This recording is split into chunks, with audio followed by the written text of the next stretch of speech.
Good evening and thank you for joining us for KREM 2 News at 11 tonight. I'm Mark Hanrahan.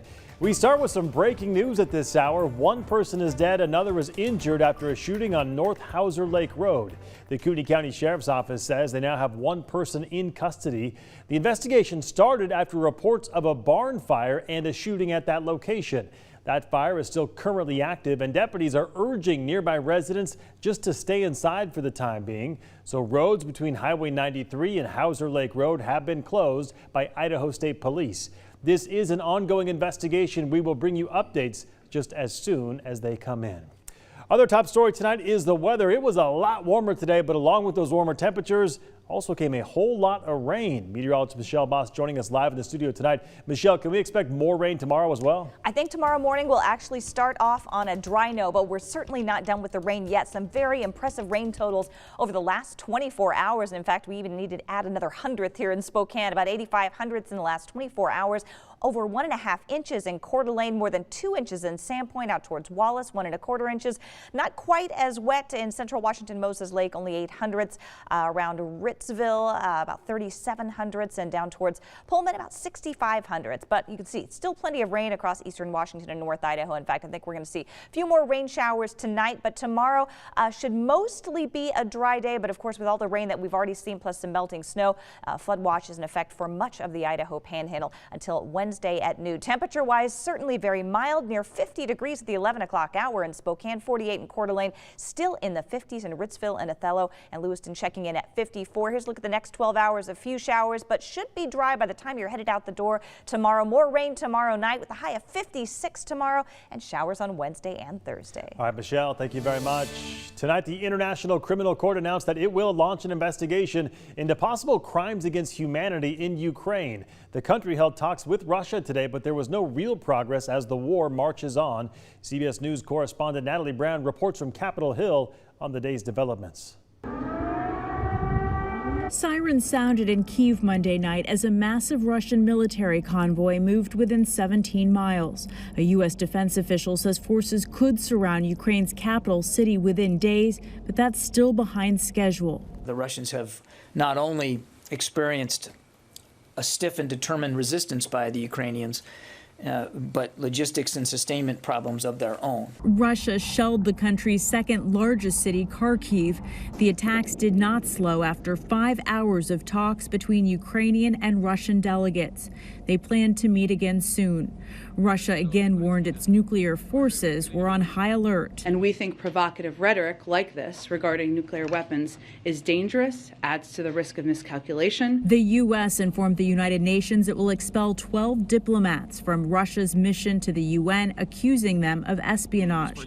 The UN General Assembly started meeting for a rare emergency special session, the first in 40 years. Now we can save Ukraine, save the United Nations, save democracy.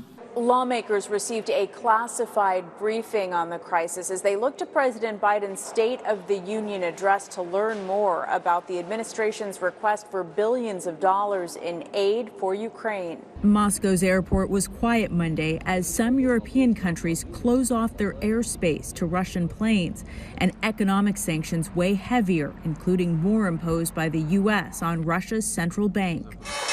Standard & Poor's cut Russia's credit rating to junk status, and the ruble fell 30%, worth less than a penny. The humanitarian toll of the crisis keeps escalating, with Ukrainians packing Kyiv's train station and refugees streaming across the border. Natalie Brandt, CBS News, Capitol Hill. Back here in Washington, local landmarks like the pavilion at Riverfront Park were lit up in blue and yellow in support of Ukraine. Washington stands with Ukraine. That is the message Governor Inslee is sending. He posted a photo of the 520 bridge also lit up in the colors of Ukraine's flag. If you'd like more information about Russia's assault on Ukraine and how you can help, just text the word crisis to 509-448-2000 and we'll send those links directly to your phone. Looking ahead to tomorrow, President Joe Biden will address the country during a State of the Union address. Biden faces a series of daunting challenges as he prepares to give his first formal State of the Union address. The pandemic, a Supreme Court nomination fight, a stalled legislative agenda, and that worsening crisis in Ukraine. Aides to the president say that foreign policy is currently dominating President Biden's time, so it is unclear how much time he'll focus on his domestic agenda. The date for Washington's mask mandate to come to an end has been moved up now. Governor Jay Inslee made that announcement earlier today following talks with California and Oregon. So after March 11th, the vast majority of businesses and public spaces will be free of a mask mandate, and that includes our schools in the state of So in less than 2 weeks, you'll no longer need to wear a mask in places like schools, grocery stores, and restaurants. Here is a closer look at where masks will no longer be required and where the mandate will remain in place. In most cases, they'll no longer be required again on March 12th, but the mandate will remain in place in places like healthcare facilities and prisons. Again, this is all effective March 12th, and coming up in about 5 minutes, we'll share how people are reacting to this moved up date. Well, in other mask news tonight, today students and staff in the Kettle Falls and Colville school districts had to put their masks back on. Last week, both school boards announced that financial costs of taking off the masks before the state's mask mandate expired were just too high.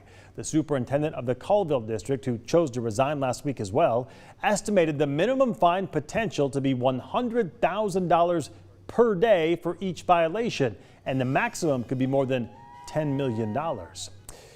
New tonight, the third suspect in a robbery and deadly shooting from October of 2021 is now behind bars. 37-year-old Allison Davis died at the intersection of South Custer Road and East First Avenue. After arresting 2 other people in connection to the crime, tonight detectives arrested 22-year-old Simon S. Ben, who they say was involved in the planning of the robbery. He was taken to the Spokane County Jail on charges of first-degree robbery and murder. His bond is now set at $1 million. Now to our night beat with a quick look at the day's top stories.